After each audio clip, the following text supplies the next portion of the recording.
कि भारतीय जनता पार्टी की जब से सरकार आई है, जितने भी बजट भारतीय जनता पार्टी के द्वारा आज तक आए हैं, वो सभी सर्वजन को ध्यान में रखते, सभी वर्गों को ध्यान में रखते हुए आए हैं। और आने वाला बजट भी सभी वर्गों को ध्यान में रखते हुए माननीय मुख्यमंत्री जी पेश करेंगे। माननीय मुख्यमंत्री जी ने बहुत बढ़िया पहल की हुई है कि सभी वर्गों को अलग अलग से मीटिंग बुला करके सभी के सुझाव उसमें लिए जा रहे हैं और आने वाला बजट सर्वजनों को ध्यान में रखते हुए बनाया जाएगा। सरकार का फरवरी 2026 में जो आगामी बजट आने जा रहा है, उसमें हमारी हरियाणा सरकार से यही मांग रहेगी कि जन कल्याण के लिए जितने भी योजनाएं हैं वो हरियाणा सरकार लेके आए। जनहित में इस बजट में ज़्यादा से ज़्यादा काम हो, यही हम हमारी हरियाणा सरकार से उम्मीद है। यही हम हरियाणा सरकार से कामना करते हैं कि हर वर्ग का विशेष तौर पर इस बजट के अंदर ध्यान रखा जाए। हरियाणा का जो विधानसभा का बजट इस सत्र का पास होना है, हम इसमें उम्मीद करते हैं कि सभी वर्गों को ध्यान में रखकर बजट को पास किया जाए। समाज के हर वर्ग को इसका लाभ मिलना चाहिए और इसमें स्पेशल दुकानदार, जो हमारे दुकानदार भाई जो सबसे ज़्यादा टैक्स देते हैं और जो देश की अर्थव्यवस्था में एक अहम रोल निभाते हैं, उनके लिए भी कोई विशेष कुछ ना कुछ उनके लिए देना चाहिए सरकार को, और सभी वर्गों को ध्यान में रखकर ये बजट पास होना चाहिए। और मेरी हरियाणा सरकार से ये दरख्वास्त है कि इस बजट में सभी वर्गों का ध्यान रखा जाना चाहिए। गरीब किसान और मजदूर के बारे में विशेष एक छूट दी जानी चाहिए उनको टैक्स में, और स्वास्थ्य और शिक्षा सेवाओं का विशेष ध्यान अगर सरकार रखे तो ज़्यादा अच्छा होगा। कि हरियाणा में एक लोकप्रिय सरकार जनता द्वारा चुनी गई थी और मेरा ये कहना है कि जो जिस समय इलेक्शन में जो भी चुनाव घोषणा पत्र सरकार द्वारा, भारतीय जनता पार्टी द्वारा जनता को आश्वासन दिए गए थे, सबसे पहले तो मेरी उम्मीद यही रहेगी कि अपने आश्वासनों के प्रति अपने चुनावी घोषणा पत्र को मुख्य रखते हुए ये बजट पास होना चाहिए। और जो बजट में प्रावधान है, जो कि आम जनता की आम यही सोच रहती है कि जनता के जो भी सुविधाएं हैं, मूलभूत उनकी सुविधाएं हैं, उनको ध्यान में रखते हुए बजट पास किया जाए। जनता के लिए सड़क सुरक्षा व महिलाओं के लिए जो उनका आम तौर पर ये रहता है कि रसोई के बजट को ध्यान में रखते हुए जो भी सरकार एक आम जनता के लिए, सबसे पहले तो आम जनता का ही ध्यान रखना चाहिए।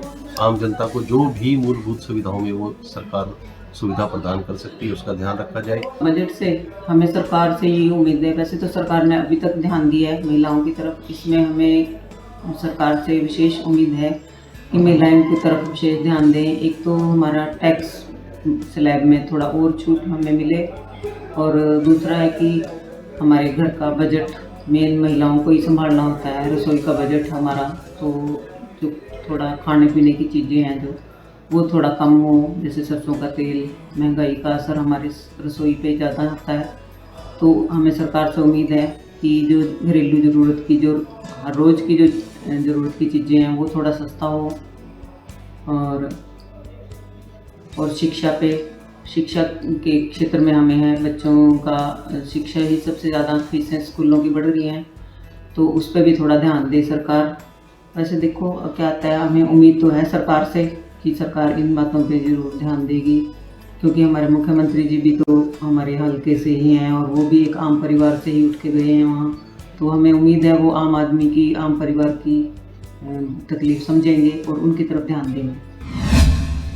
हमें ये उम्मीद रहेगी इस बार कि स्वास्थ्य सेवाओं के ऊपर, जो कि एक बहुत बेसिक नीड है ना, उसके ऊपर फोकस किया जाए। हमारे यहाँ पर अब दिन प्रतिदिन एक्सीडेंट बहुत ज़्यादा हो रहे हैं और उसके लिए यहाँ पर हॉस्पिटल में कोई सुविधाएं नहीं है और डॉक्टर्स उनको रेफर कर देते हैं आगे फर्दर सिटीज़ के लिए, और रास्ते में ही मरीजों की मौत हो जाती है।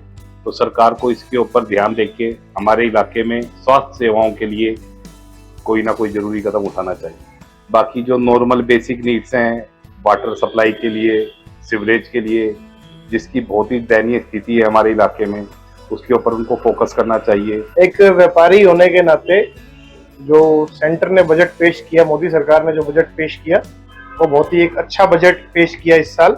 कुछ उम्मीदें स्टेट के बजट से भी हम कर रहे हैं। सबसे पहली उम्मीद ये करते हैं कि जो आज के समय पे एजुकेशन और हेल्थ केयर सबसे बड़ी चीजें दो है जो एक आम आदमी चाहता है, तो सरकार से, नायब सिंह सैनी सरकार से यही उम्मीद है कि हेल्थ केयर में और एजुकेशन डिपार्टमेंट के अंदर हमारा जो बजट है वो ज़्यादा खर्च होना चाहिए, बाकी चीजों के मुताबिक किसानों को भी जो राहत मिलनी चाहिए बजट के अंदर, कुछ जो ऐसी चीजें हैं जिन पर टैक्स लग गया, जैसे खाद्य प्रोडक्ट है जिन पर टैक्स लग गया, दूध के ऊपर, दही के ऊपर, वो टैक्स भी सरकार को केंद्र सरकार से बातचीत करके वो टैक्स भी हटवाना चाहिए।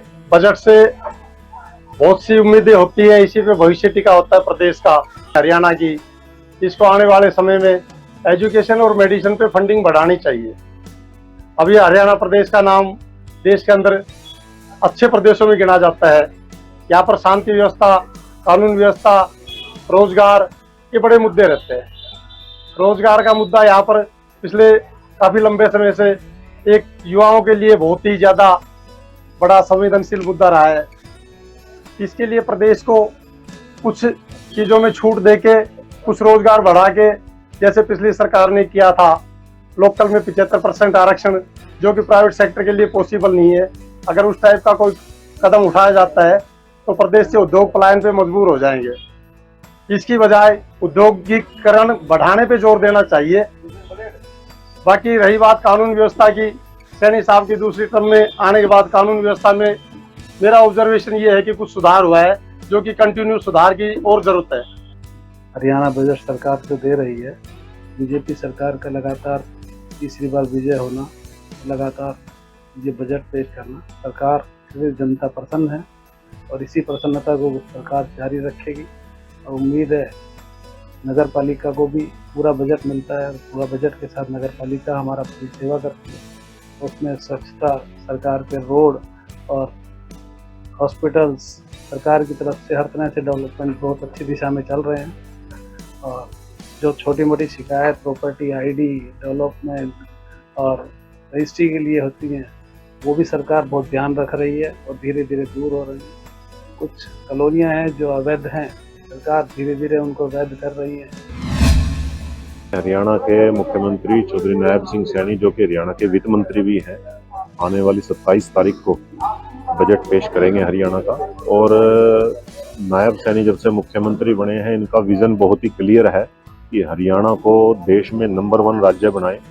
और इसी के तहत एक बहुत अच्छा संतुलित बजट हरियाणा सरकार देगी, माननीय मुख्यमंत्री जी देंगे, जिसमें कृषि क्षेत्र, उद्योग और हमारे शहरों का विकास, हमारे हरियाणा प्रदूषण मुक्त हो, इसके लिए तमाम ऐसी योजनाएं और गरीब श्रमिकों के लिए, महिलाओं के लिए और समाज के हर वर्ग के लिए मुख्यमंत्री नायब सिंह सैनी अपने बजटीय भाषण में बहुत सी ऐसी घोषणाएं करेंगे जिससे हरियाणा का चहुमुखी विकास होगा। हरियाणा के मुख्यमंत्री नायब सिंह सैनी जो पेश करेंगे, तो उससे लोगों को काफ़ी उम्मीदें हैं, सभी बिरादरी और सभी उसमें जो है सबको काफ़ी उम्मीदें हैं।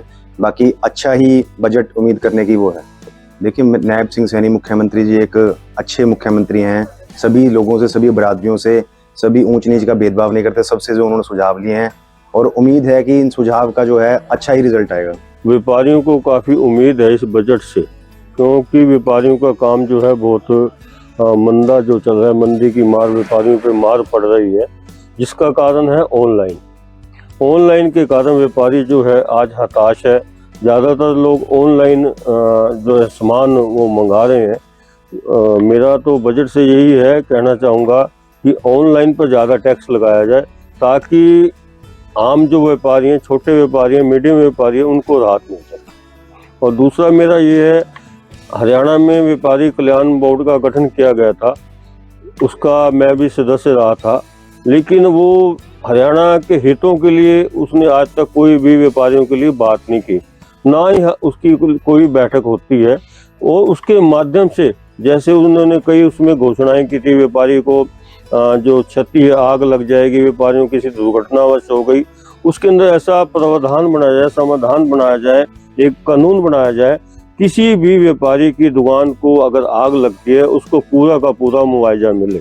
मुख्यमंत्री नायब सिंह सैनी जी हरियाणा का, प्रदेश का बजट प्रस्तुत करेंगे, तो इस बजट से सभी को बहुत सी उम्मीदें हैं कि वो उनकी जो इच्छाएं हैं उनकी पूर्ति करेंगे। खास तौर पे विद्यार्थियों के लिए, व्यापारी वर्ग के लिए, सरकारी कर्मचारियों के लिए, या जो मिडिल क्लास के हमारे लोग हैं, उनकी सारी मनोकामनाओं को पूर्ण कर इस बजट को पेश करेंगे। देखिए, ये चर्चा हुई इसी वजह से है कि हम प्रदेश की जनता को अच्छे से अच्छा बजट प्रस्तुत करके दे सके। बुजुर्गों की पेंशन 200 रुपये जो इन्होंने वादा किया था वो बजट में जरूर आना चाहिए, बजट में जरूर आनी चाहिए। पेंशन 200 रुपये बढ़ानी चाहिए बुजुर्गों की, क्योंकि महंगाई का ज़माना है और 3000 में गुजारा भी नहीं होता। दवाइयों पे ही खर्च हो जाते हैं 3000 रुपये तो। बाकी कृषि के लिए, एजुकेशन के लिए, हेल्थ के लिए, हेल्थ तो फ्री कर देनी चाहिए ना, दवाइयाँ बिल्कुल फ्री कर देनी चाहिए हर आदमी के लिए, और एजुकेशन के ऊपर ज़्यादा जोर देना चाहिए। अगर हमारे बजट ज़्यादा एजुकेशन के ऊपर आएगा तो लोग पढ़े लिख कर नौकरियां प्राप्त करेंगे, बेरोजगार की समस्या दूर होगी और बहुत अच्छे अच्छे काम होंगे।